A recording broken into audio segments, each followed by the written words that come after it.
Bom, a aula de hoje, a aula 3, é sobre competência. E nessa aula sobre competência, assunto extremamente importante, porque é ele que vai dizer para a gente qual é o juiz eleito pelo ordenamento jurídico para conhecer e julgar uma determinada causa. Esse assunto é especialmente importante aqui no nosso processo de trabalho, porque a justiça do trabalho ela é uma justiça especializada. Por ser uma justiça especializada, ela cuida de uma matéria muito bem definida, muito específica, que é as matérias atinentes ao trabalho humano. Mas, obviamente, não é todo tipo de trabalho humano que a Justiça do Trabalho ela tem competência para analisar. E é justamente esses detalhes que a gente vai estudar nesta aula de hoje, aula 3. Bom, o primeiro tópico que a gente tem para falar no assunto competência é sobre a competência material. A competência material ela vai dizer respeito às matérias dentro do ordenamento jurídico que a Justiça do Trabalho ela pode conhecer. Quando a gente fala de competência, a gente está estudando o processo, seja ele qual for, tá? E vai tratar do assunto competência. A competência material, quase toda ela está definida na própria Constituição Federal. É assim no processo penal, é assim no processo civil e é assim também no processo do trabalho. Lá na Constituição Federal, no artigo 114, a gente tem elencado todas as matérias, todos os temas que a Justiça do Trabalho ela é competente para processar e julgar. O inciso 1º do artigo 114, ele vai dizer o seguinte, vai dizer que a Justiça do Trabalho é competente para julgar as ações oriundas da relação de emprego, abrangidos os entes de direito público externo e da administração pública direta e indireta da União, dos Estados, do Distrito Federal e do município. Bem, então, todas as ações decorrentes da relação de trabalho deveriam ser processadas e julgadas pela Justiça do Trabalho. Mas a gente já sabe, né? A gente já tem uma ideia de que não é bem assim. Principalmente essa parte final aí desse inciso, que vai dizer que a Justiça do Trabalho também julgaria as causas referentes à administração pública direta, indireta, União, Estado, município. A gente sabe que não é assim. Mas a Constituição diz que deveria ser assim. O que aconteceu?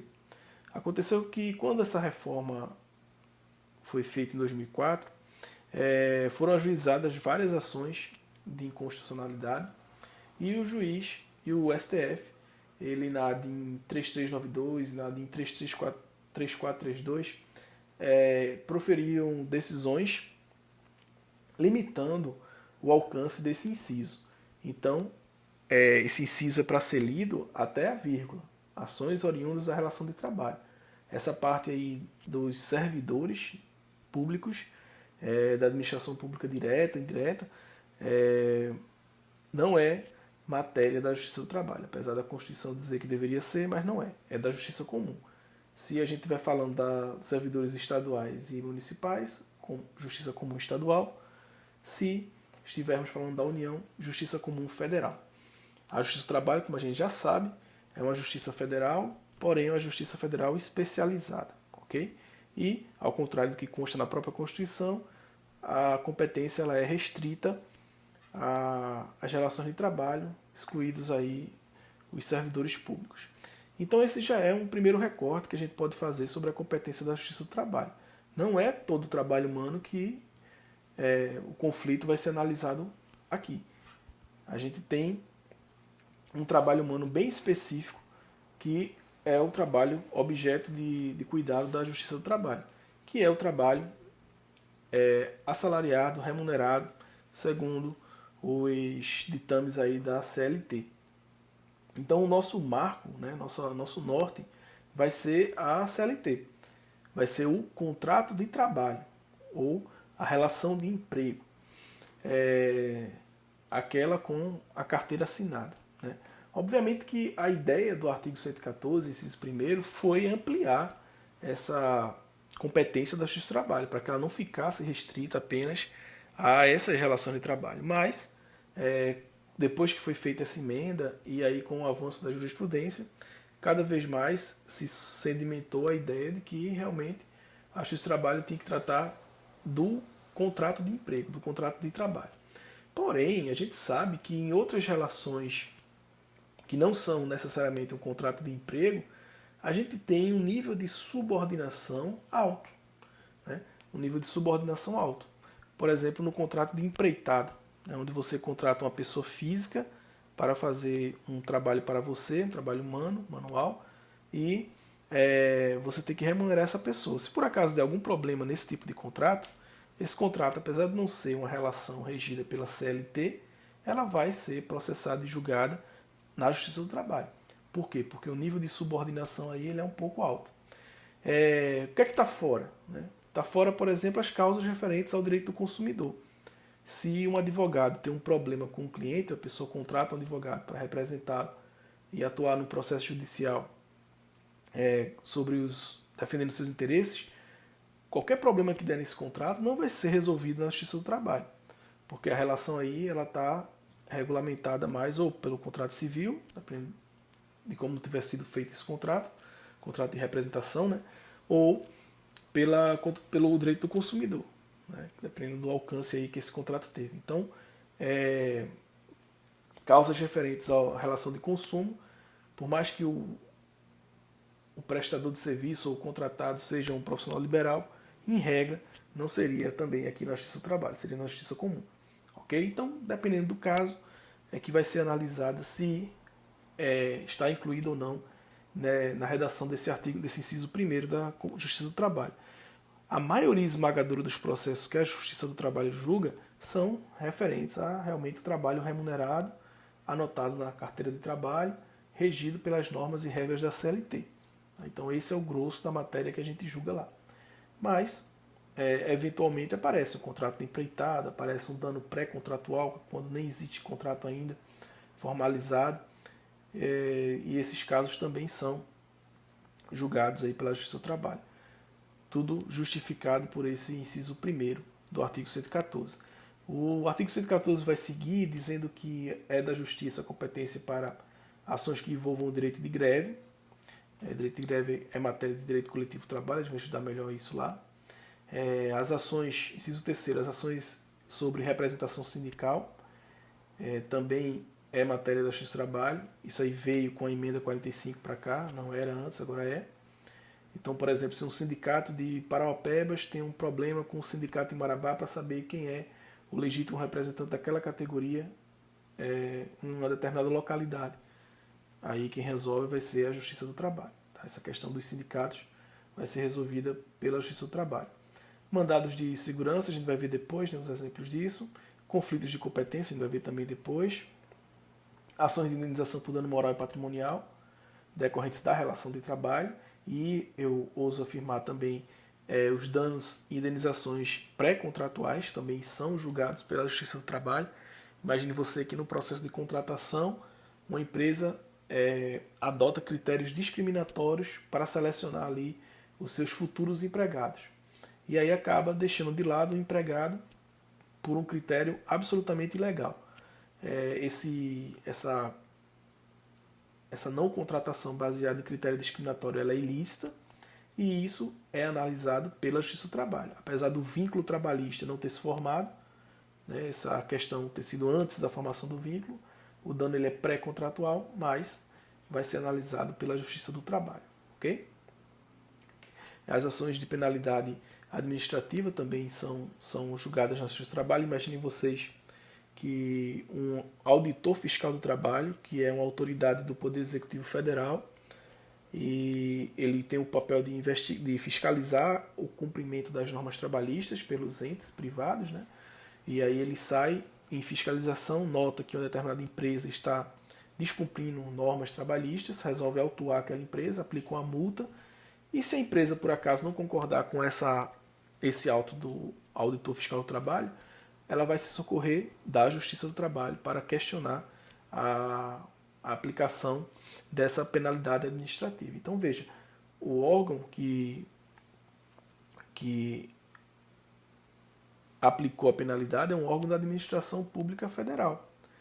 e aí ela vai estar lá como um reclamado, né, como um réu, na, na ação que o interessado propôs para desconstituir ali aquele auto que supostamente seria ilegal ou abusivo. Tá?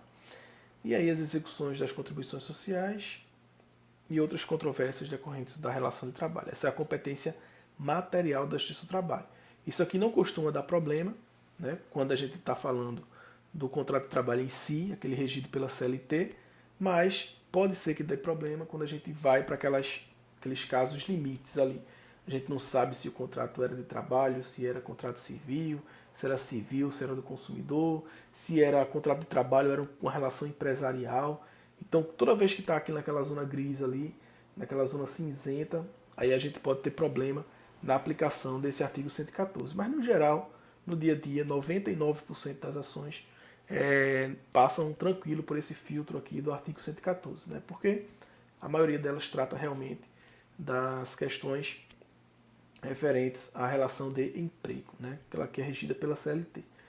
Uma outra regra muito importante, além da competência material, né, que é o que a Justiça do Trabalho julga, é a pergunta onde eu vou apresentar a minha ação. Qual é, dentre os vários juízes do trabalho espalhados pelo Brasil, aquele que é competente para julgar a minha ação? Então, quando eu faço essa pergunta, eu estou falando de quê? Eu estou falando da competência territorial.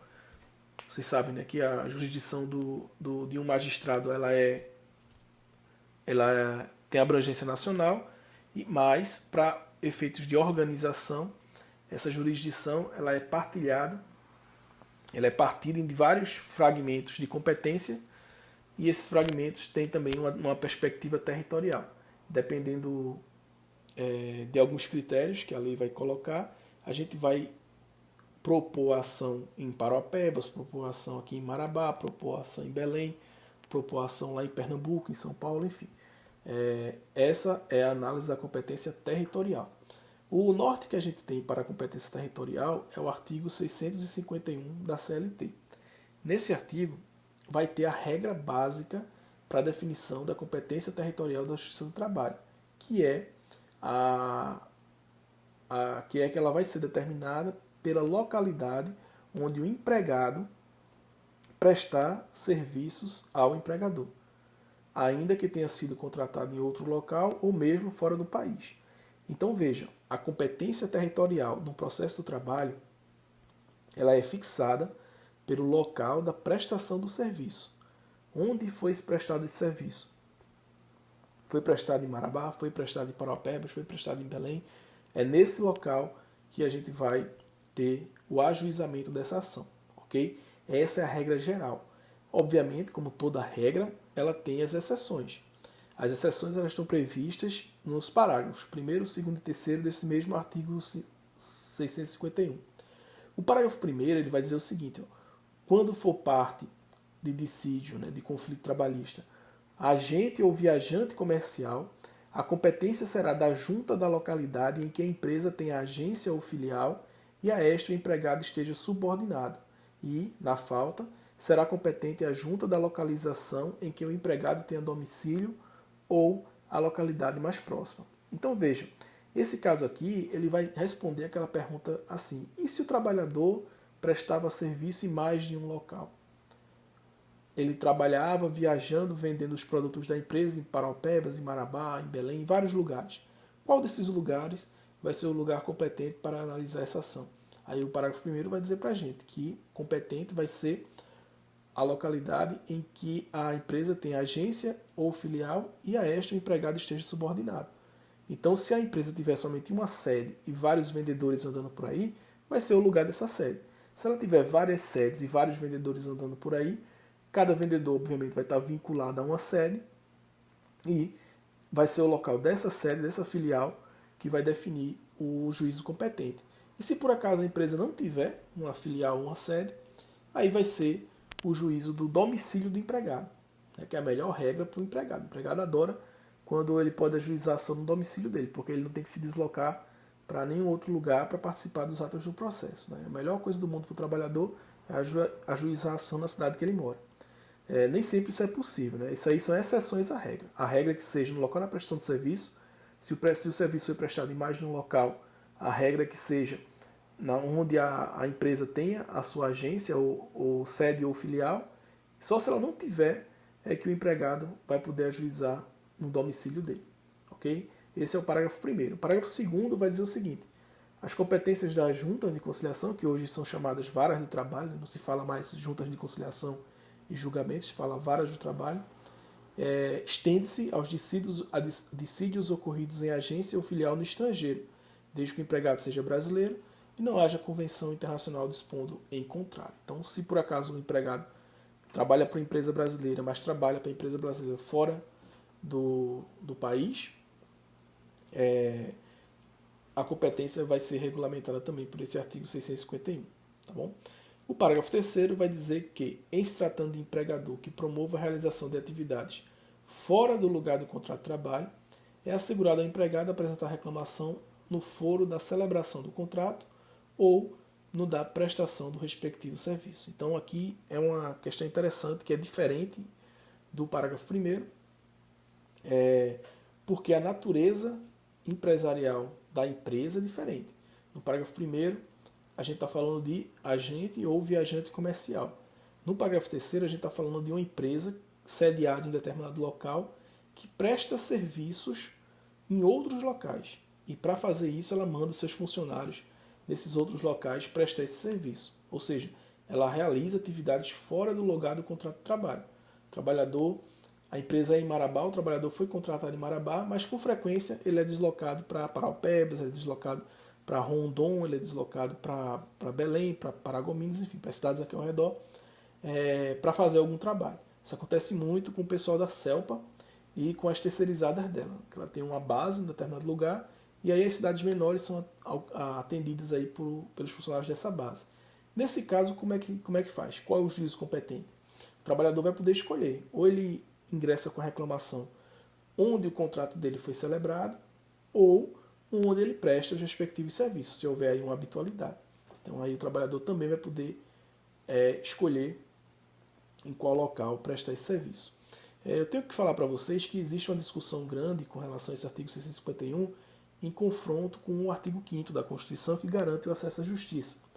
Porque às vezes fica muito caro para o trabalhador se deslocar até o local da prestação de serviço para poder ingressar com a ação. E isso acaba inviabilizando o direito de ação dele.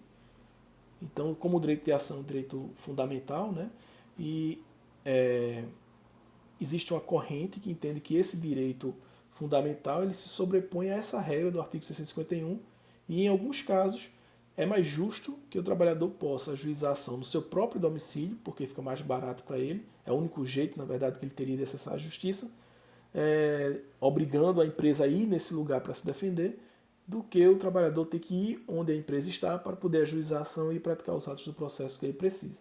Ficaria muito mais caro. Ou seja, esse entendimento ele existe, alguns tribunais aplicam, mas aqui no Pará, por exemplo, ele é muito, muito minoritário. A gente não tem uma jurisprudência firme nesse sentido. O que se usa realmente é a regra do local da prestação do serviço. Então, muito importante a regra do artigo 651, local da prestação de serviço, como regra geral para a fixação da competência territorial. E se eu, por acaso, for advogado de uma empresa e a minha empresa receber uma reclamação trabalhista de uma vara onde não existe sede da empresa, onde não foi prestado nenhum serviço lá naquela cidade e que não se enquadra aí nessas exceções dos parágrafos do artigo 651. Como é que faz? Né? Aí você precisa ajuizar a chamada exceção de incompetência territorial. E eu resolvi chamar a atenção para ela porque ela foi alterada com a reforma trabalhista. O artigo 800 da CLT recebeu aí uma nova redação e o procedimento para o ajuizamento dessa exceção foi totalmente reformulado. Como é que funciona agora? O que é que a empresa deve fazer se ela tiver uma situação dessa? Né? Que situação é? É quando ela recebe uma reclamação trabalhista promovida em um juízo diferente daquele em que o serviço foi prestado. Ou seja, em um juízo que a empresa entende ser juízo incompetente territorialmente, né, para analisar essa questão. A empresa ela precisa se defender sobre essa exceção. Veja, a exceção material ela tem natureza absoluta, né? Ela não pode ser prorrogada, pode ser flexibilizada, porque a segurança do ordenamento jurídico depende que essas regras sejam observadas. Mas a competência territorial, ela depende da conveniência das partes. Então, a competência territorial ela é o quê? Ela é relativa. Ela pode ser prorrogada. Isso significa que um juízo que, em princípio, seria incompetente, de repente, de acordo com a conveniência das partes, ele pode se tornar competente. A competência pode ser prorrogada para que ele conheça e julgue aquela causa. É justamente essa hipótese aqui do artigo 800. Se a empresa receber essa notificação da Justiça, que ela acha que é incompetente, e não fizer nada, não adotar os procedimentos aqui do artigo 800, o processo vai seguir lá. A competência do juízo onde o trabalhador ingressou com a ação vai ser prorrogada e ele vai poder conhecer e julgar aquela causa. O que é que a empresa tem que fazer? A empresa tem que ir, no prazo de 5 dias contados do recebimento da notificação, enviar pelo PJE, que agora é tudo eletrônico, a exceção de incompetência territorial, explicando para o juiz por que ele é incompetente territorialmente para julgar aquela ação. Geralmente se junta o contrato social da empresa, que vai mostrar onde as atividades são desenvolvidas, o contrato de trabalho, que ela manteve com o trabalhador para provar que ele de fato desenvolvia as atividades dele lá naquela cidade. E aí, o juízo, quando receber essa exceção, ele vai suspender a ação, não vai designar audiência e vai mandar o trabalhador se defender sobre essa exceção de incompetência territorial. Somente depois que ele resolver essa questão da incompetência territorial é que ele vai dar andamento ao processo, seja para remeter para o juízo que a empresa disse que é o competente territorialmente, seja para não acolher a exceção e manter a ação como sendo naquele juízo que o autor escolheu ajuizar a ação, tá bom? Mas a empresa não pode de jeito nenhum perder esse prazo de 5 dias para apresentar a exceção de competência territorial quando ela entender que o juiz que recebeu aquele processo ali, ele é incompetente, ok? Essa competência, como ela é relativa, o juízo não conhece de ofício, ele tem que ser provocado e a forma que a parte tem para provocar o juiz é aquela que está prevista no artigo 800, a exceção de incompetência territorial, ok? Quando há conflitos de competência na Justiça do Trabalho, a gente vai analisar em que nível, em que grau se deu esse conflito e entre quem se deu esse conflito. Aí a partir daí é que a gente vai resolver ou saber, né, qual é a autoridade competente para resolver esse conflito. Se um conflito ele ocorre entre varas de um mesmo regional, né, aqui na 8ª região, que é Pará e Amapá, tem várias varas, e o conflito de competência ele ocorre entre o juiz de Marabá e o juiz de Paraupebas. Lembrando que esse conflito de competência ele pode ser positivo, quando os dois juízes se declaram suspeitos, se declaram competentes, ou negativos, quando os dois juízes se declaram incompetentes. E aí, havendo esse conflito, quem vai resolver vai ser o tribunal aqui da 8ª região, porque as duas varas são subordinadas a ele. Se eu estiver falando de varas de tribunais diferentes, de regionais diferentes, quem vai resolver esse conflito vai ser o TST. Okay? Então o TST resolve o conflito quando as varas são de tribunais diferentes. E se houver um conflito entre varas de justiças diferentes, por exemplo, o conflito entre a Justiça do Trabalho e o juízo falimentar, que é um conflito que acontece demais aqui. Quem é o juízo competente para julgar esse conflito? Vai ser o STJ. É o STJ que vai exercer essa jurisdição também sobre o juízo trabalhista quando houver aí um conflito entre o juiz do trabalho e um outro juiz que não é o juiz do trabalho. Okay? Se a gente for para um nível acima, a gente vai chegar até o STF, que é o competente para julgar a ação o conflito de competência entre o TST e os outros tribunais superiores. Ok? Então o conflito de competência se resolve nessa perspectiva. Tem alguns casos interessantes sobre competência. Primeiro é o mandado de segurança. A gente já viu aqui que no artigo 114 tem previsão explícita para o mandado de segurança na Justiça do Trabalho, que é 14, inciso 4. E a justificativa para o mandado de segurança na Justiça do Trabalho vai ser quando o ato envolver o ato questionado envolver matéria sujeita à sua jurisdição. Então, por exemplo, se o ato da autoridade coatora que você quer questionar for o ato de um juiz do trabalho, o mandado de segurança vai ser ajuizado, vai ser impetrado no tribunal a que esse juiz estiver vinculado. Se for, por exemplo, um ato de um desembargador relator, o mandado de segurança vai ser ajuizado para o pleno do tribunal a que esse desembargador relator está vinculado. Se a autoridade em questão for, por exemplo, o auditor do trabalho, ele toma uma medida lá contra um cidadão ou uma empresa e a pessoa entende que essa medida feriu o direito líquido incerto, o ato do auditor do trabalho ele é questionado por mandado de segurança perante o juiz do trabalho. É ele que vai julgar aí essa suposta ilegalidade. A gente tem também alguns casos de habeas corpus na Justiça do Trabalho, e antes o exemplo maior era quando o juiz do trabalho mandava prender o depositário infiel. Hoje não é mais possível fazer isso, mas o que se tem recentemente é que alguns juízes do trabalho, a título de medida coercitiva para que o devedor pague a execução, têm bloqueado o passaporte e proibido as pessoas de saírem do país, os devedores de saírem do país. Então, nesse caso, tem se entendido, né, que estaria havendo uma limitação à liberdade de locomoção da pessoa e, por isso, estaria justificada a interposição também do habeas corpus na Justiça do Trabalho. A gente tem um exemplo concreto que aconteceu em Marabá, o cara devedor, o juiz mandou reter o passaporte dele, ele entrou com habeas corpus perante o tribunal para que essa decisão fosse revista e ele tivesse garantido aí o seu direito de locomoção de volta. O que aconteceu foi que ele, de fato, pegou esse direito dele e fugiu do país, nunca mais voltou e o processo está lá para ser executado ainda. Né? A Justiça do Trabalho também julga execuções fiscais. Quando o auditor fiscal do trabalho aplica uma multa e essa multa ela não é paga, isso aí depois vira um lançamento, é inscrito na dívida ativa da União e quando chega num determinado valor, que salvo engano é R$20.000, a Procuradoria da Fazenda Nacional ajuiza uma execução fiscal para cobrar essa multa aplicada com base na CLT desse devedor. E aí essa execução fiscal ela vai tramitar aqui na Justiça do Trabalho. O normal seria que ela tramitasse na Justiça Federal, que é onde se cobra os tributos federais, mas se esse tributo, se essa execução for decorrente das multas administrativas aplicadas pelo auditor fiscal do trabalho, a competência vai ser da Justiça do Trabalho. Então lá na Justiça do Trabalho também tem execução fiscal. E a execução fiscal segue o rito da lei de execuções fiscais. Tá? E, por fim, muito controvertida a questão da recuperação judicial.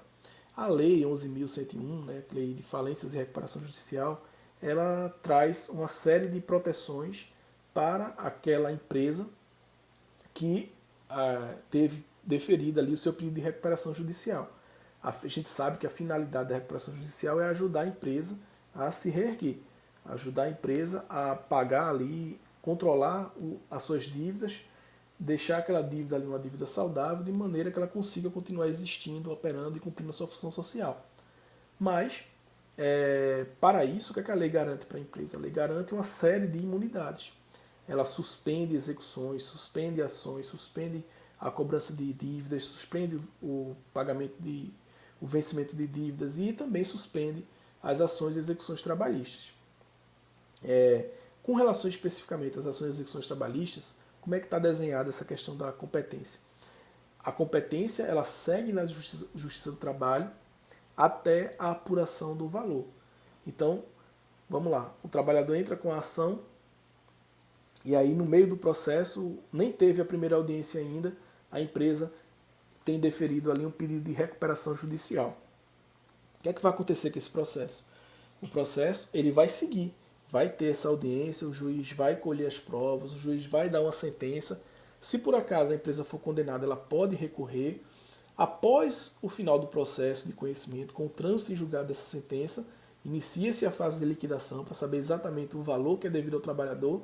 E aí é neste momento que cessa a competência da Justiça do Trabalho. Quando eu apuro o valor que é devido ao trabalhador, aí encerra a jurisdição trabalhista. O que é que o juiz do trabalho faz?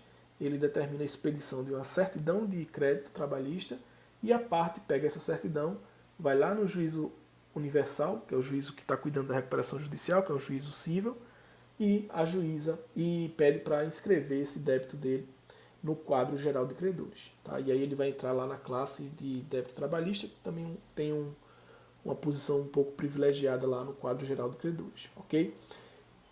Qual o problema que há? O problema é o seguinte, é que a lei 11.101 diz que essa suspensão das execuções trabalhistas ela deve durar somente 180 dias, em razão do caráter limitado desse crédito. E por entender que 180 dias é um período suficiente para a empresa se organizar, especialmente com relação aos credores trabalhistas, que são verbas alimentares. Mas, e aí a gente tem um conflito, né? A gente tem uma norma, ou toda a lei, dizendo que o espírito da norma é salvar a empresa, e tem essa permissão, esse prazo de 6 meses que a empresa tem que ter, que a empresa pode ter para resolver as questões trabalhistas, de suspensão das ações trabalhistas. E aí sempre surge conflito, porque passa o prazo de 6 meses, o juiz do trabalho pergunta ao trabalhador se ele recebeu o dinheiro, ele diz que não recebeu, porque realmente nenhuma recuperação judicial no Brasil se resolve em menos de 6 meses, e aí se o juiz for seguir o pé da letra, o que está na norma, ele vai dar andamento à execução dele, na própria Justiça do Trabalho. O problema é que se ele for praticar os atos executórios que o juiz do trabalho pratica, bloquear dinheiro, penhorar bens, etc., vai haver um desvirtuamento do quadro geral de credores, do plano de recuperação judicial. Porque esse plano ele pode prever prazo bem superior a 180 dias. Né? O prazo lá fala de 2 anos, mas dependendo do que for negociado, pode até ser superior a esses 2 anos. Então há esse conflito. Como é que o STJ, que é quem resolve esse conflito, que a gente já falou, tem entendido nisso? Tem entendido que, apesar da lei dizer que depois de 180 dias a competência para o processo volta para a Justiça do Trabalho, o STJ vai dizer que esse juiz de trabalho ele continua sem poder praticar nenhum ato executório. Então, a execução poderia tramitar na Justiça do Trabalho, mas se ele não pode praticar nenhum ato executório, só quem pode fazer isso é o juiz universal, acaba virando a norma vazia. E aí sempre acontece isso. Todo ato que o juiz de trabalho pratica de execução contra a empresa em recuperação, a empresa vai lá no STJ, reclama que a competência do juiz universal foi violada, e o STJ quase sempre dá razão à empresa e manda o juiz de trabalho parar de praticar atos executórios, e que se ele precisar praticar algum ato executório, que ele peça ao juiz universal para fazer. Então tem esse problema com relação à ação trabalhista contra a empresa em recuperação judicial. Ok? Então esses foram os principais pontos sobre competência que a gente tem aqui. Competência material, competência territorial, como se defender com relação à competência territorial, por meio da exceção de competência territorial, conflito de competência e esses casos específicos aí importantes sobre essa matéria. Ok? Então, encerramos aqui a aula número 3.